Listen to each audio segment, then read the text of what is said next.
দিনটাকে পদ্মজার অলক্ষণে মনে হচ্ছে। সকালে উঠে দেখলো লাল মুরগিটার একটা বাচ্চা নেই। নিশ্চয় শিয়ালের কারবার। রাতে মুরগির খোপে দরজা লাগানো হয়নি। আর এখন আবিষ্কার করলো দেয়াল ঘড়িটার কাঁটা ঘুরছে না। ঘড়িটা রাজধানী থেকে হানি খালামণি দিয়েছেন। গ্রামের খুব কম লোকই হাত ঘড়ি পরে। দেয়াল ঘড়ি হাতে গোনা 2-3 জনের বাড়িতে আছে। পদ্মজা সূর্যের দিকে তাকিয়ে সময়ের আন্দাজ করার চেষ্টা করলো। পূর্ণা প্রেমা দুপুরে খেয়েই ঘুম দিয়েছে। পদ্মজা মায়ের রুমে উকি দিল। হেমলতা মনোযোগ দিয়ে সেলাই মেশিনের কাপড় সেলাই করছেন। আটপাড়ায় একমাত্র হেমলতাই সেলাই কাজ করেন। প্রতিটি ঘরের কারো না কারো পরনে তার সেলাই করা কাপড় আছেই। লুকিয়ে দেখছিস কি?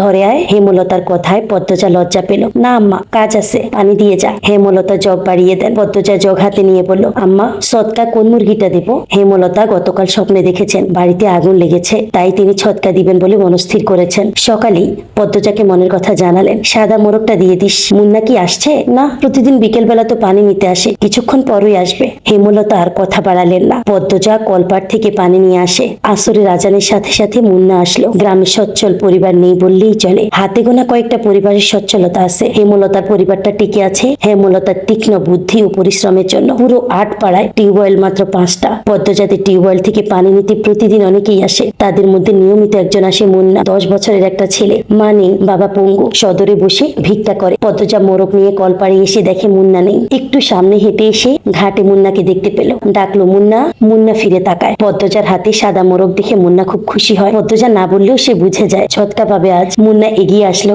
দাঁত কেলিয়ে হাসলো। হাসিস কেন? নে মোরগ, তোর আব্বাকে নিয়ে খাবি। মুন্না যে খুব খুশি তা দেখেই বোঝা গেল। খুশিতে গদগদ হয়ে মোরগটাকে জড়িয়ে ধরলো। পদ্মজার ঠোঁট দুটি নিজেদের শক্তিতে প্রশান্তির হাসিতে মেতে উঠলো। কি সুন্দর মুন্নার হাসি। পদ্মজা বলল, খুব খুশি? হ, দোয়া করবি আমরা যেন ভালো থাকি। করবা মাফা? আচার খাবি মুন্না? হ, খাইবাম। পদ্মজা আবার হাসলো। মুন্না পেটু। খাওয়ার কথা শুনলেই চোখ চকচক করে। পদ্মজা আচার নিয়ে আসে। মুন্নার সাথে বসে আরাম করে খায়। মুন্না একটু একটু করে খেতে খেতে বলল, আপা তুমি খুব ভালা। তাই? হ, বড় হইয়া তোমার বিয়া করবাম আমি। পদ্মজা বিষম খেলো। দ্রুত এদিক ওদিক তাকিয়ে দেখলো কেউ শুনলো নাকি। বিয়ে তার কাছে খুব লজ্জাজনক সব। বিয়ের নামটা শুনলেই লজ্জায় লাল টুকটুকে হয়ে যায়। ফিসফিসিয়ে মুন্নাকে জিজ্ঞেস করলো, বিয়ের কথা কোথায় শিখলি? আব্বা কইছে। আর বলবি না এসব, যা বাড়িতে যা। পদ্মজা তড়িঘড়ি করে বাড়ির ভেতর চলে যায়। রান্নাঘরে ঢুকে দেখলো হেমলতা রান্নার প্রস্তুতি নিচ্ছেন। সন্ধ্যার পর বিদ্যুৎ থাকে না। হারিকেন জ্বালিয়ে রান্না করতে হয়। প্রতিদিন ঘরে একটা হারিকেন আর রান্নাঘরে একটা হারিকেন জ্বালানো অনেক খরচের ব্যাপার। তাই তিনি বিকেলে রাতের রান্না সেরে ফেলেন। আম্মা আমি রাধি। লাগবে না,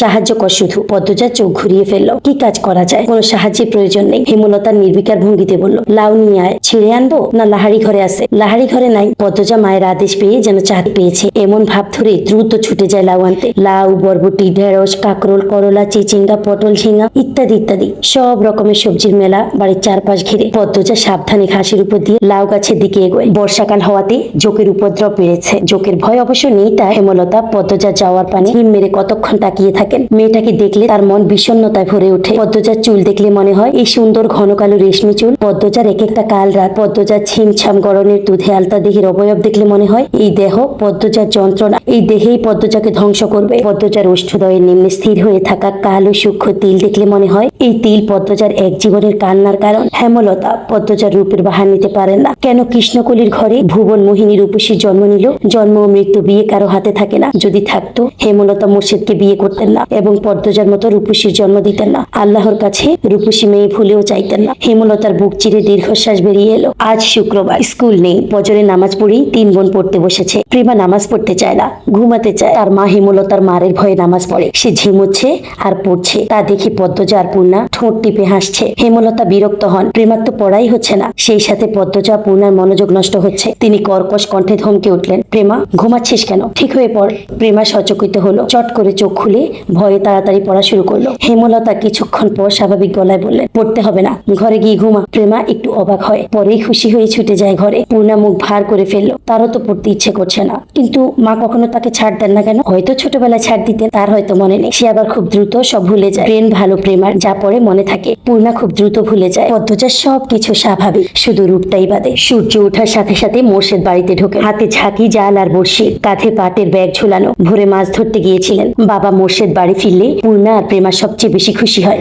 মাছ খেতে পারে অনেক। অর্থের জন্য হেমলতা খুব কম মাছ কিনেন। মোর্শেদ বাড়িতে যতদিন থাকেন ততদিন মাছের অভাব হয় না। মোর্শেদ বলার পূর্বে পূর্ণা আর প্রেমা গামলা নিয়ে ছুটে আসে উঠানে। মোর্শেদ কাঁধের ব্যাগ উল্টে ধরেন গামলার উপর। পুঁটি, ট্যাংরা, পাবদা, চিংড়ি মাছের ছড়াছড়ি। হেমলতাও ভারী খুশি হন। পদ্মজা লতা দিয়ে চিংড়ি খেতে খুব পছন্দ করে আর প্রেমা পূর্ণা পছন্দ করে পাবদা মাছের ভুনা। মেয়েগুলো খুব খুশি হয়েছে মাছ দেখে। তিনি জানেন মোর্শেদ বাড়ি থেকে বের হতেই পদ্মজা ছুটে যাবে বাড়ির পেছনে লতা আনতে। কোনো হেমলতা, আমার আম্মারে পাবদা ভুনা কইরা দিবা, সবজি টবজি দিয়ে রানবা না।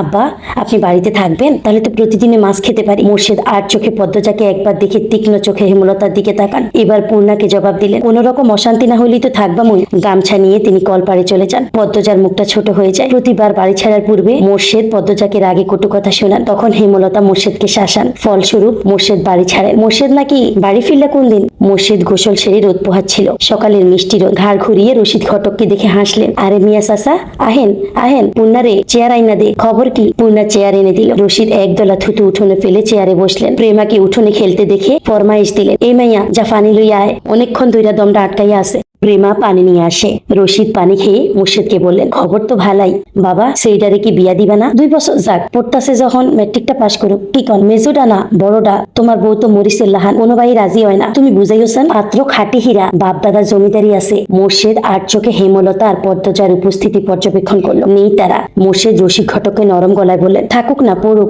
মায়ে যখন চায় সেরি পড়ুক, তাহলে পড়ুক। রশিদ নিরাশ হলেন। ভেবেছিলেন মোর্শেদ রাজি হবে, কিন্তু মোর্শেদের জবানবন্দিতে তিনি আশাহত হলেন। কটমটে গলায় বললেন, যুবতী মাইয়া ঘরের এখন ভালা না, যখন বংশে কালি পড়বো তখন বুঝবা। হুনো মোর্শেদ, এই বয়সে মাইয়াদের স্বভাব চরিত্র বেশি দিন ভালা তাহে না। পাপ কাম এদের চারপাশে ঘুরঘুর করে। বেলা থাকতে জামাই ধইরা দেওয়ান লাগে, বুঝছনি? তোমার বউরে বুঝাও। রশিদ পাত্রের অনেক প্রশংসা করলেন। ফলে মোর্শেদের মস্তিষ্ক কাজ করা শুরু করলো। রশিদ ঘটক যেতেই তিনি হেমলতার পাশে গিয়ে বসেন। ইনিয়ে বিনিয়ে পদ্মজার বিয়ের কথা তোলেন। হেমলতা সাপ নাকচ করে দেন। তিনি শান্ত কণ্ঠে বুঝিয়ে দেন পদ্মজার বিয়ে তিনি দিচ্ছেন না, আর মোর্শেদকে পদ্মজার ব্যাপারে নাক না গলাতে বলেছেন। শেষ কথাটা বেশ কঠিন করেই বলেন, আগে বাপ হও, পরে বাপের কাজ করতে আসবে। মোর্শেদের তিরিক্ষ মেজাজ। তিনি রান্নাঘর ছেড়ে বেরিয়ে পড়ে। রগে রগে রাগ টকবক করছে। পদ্মজাকে বারান্দা দেখে তিনি ঝাঁঝালো কণ্ঠে বললেন, সেরি যখন রূপ দিয়া নটি হইব তখন আমার ঠ্যাংও পাইবা না, এই সেরি মজা বুঝাইবো। পদ্মজার চোখ বেয়ে জল গড়িয়ে পড়ে। হেমলতা রান্নাঘর থেকে বের হলেন মোর্শেদকে কিছু কঠিন কথা শোনাতে। পদ্মজা তখন দৌড়ে আসে, হেমলতার হাতে ধরে রান্নাঘরের ভিতরে নিয়ে যায়। মোর্শেদ যতক্ষণ বাড়িতে থাকে তারও খুব ভালো লাগে। পূর্ণা প্রেমা কত খুশি হয়, বাড়িটা পরিপূর্ণ লাগে।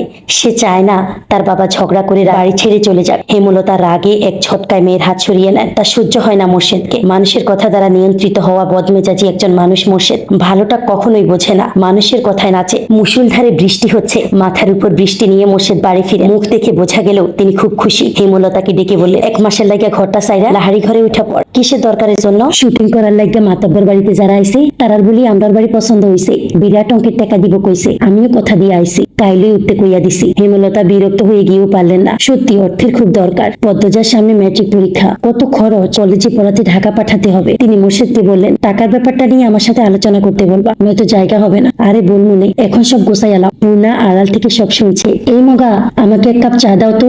মগা ঝড়ের গতিতে চা নিয়ে আসে। লিখন চিত্রার পাশে চেয়ারটায় বসলো। এরপর মগাকে বলল, দারুণ চা করো তো তুমি। মগা কাচুমাচু হয়ে হাসলো। ভাবে বোঝা গেল প্রশংসা শুনে সে ভীষণ লজ্জা পেয়েছে। চিত্রা মগার ভাবভঙ্গি দেখে হেসে উঠল। চিত্রা হাসলে মগা মুগ্ধ হয়ে দেখে মাতব্বর বাড়িতে কামলা সে। চিত্রনায়ক লিখন শাহ, চিত্রনায়িকা চিত্রা দেবীর সেবা করার দায়িত্ব মগাকে দেওয়া হয়েছে। মগা এতে ভীষণ খুশি। চিত্রার সুন্দর মুখশ্রীর সামনে সব সময় থাকতে পারবে সে। চিত্রা বলল, তোমার ভাইয়ের নাম জানি কি বলছিলে? 4 ফুট উচ্চতার। মগা উৎসাহ নিয়ে বলল, মদন। চিত্রার হাসি পায়, অনেক কষ্টে হাসি চেপে রাখলো। মগা, মদন কারো নাম হয়? শুটিং এর মাঝে হুট করে আকাশ ভেঙে ঝুম বৃষ্টি, তাই আপাতত শুটিং স্থগিত আছে। সবাই বারান্দায় বসে বৃষ্টি দেখছে। হাতে সবার রং চা। ডিরেক্টর আবুল জাহিদ দারুণ খিচুড়ি রান্না করেন। বৃষ্টি দেখেই তিনি রান্নাঘরে ঢুকেছেন। আচ্ছা মগা, এবারে 2টা মেয়ে কোথায়? আসার পর একবার এসেছিল, এরপর তো আর এলোই না। চিত্রা প্রশ্ন করলো। মগা বলল, ওই যে লাহারি ঘর, ওইটাত আছে। লাহারি ঘর মানে কি? মগার বদলে লিখন বলল, যে ঘরে অর্ধেক জুড়ে ধান রাখা হয় আর অর্ধেক জায়গায় চৌকি থাকে। কামলাদের জন্য ওই ঘরকে লাহারি ঘর বলে এখানে। বোঝা গেছে? চিত্রা চমৎকার করে হাসলো।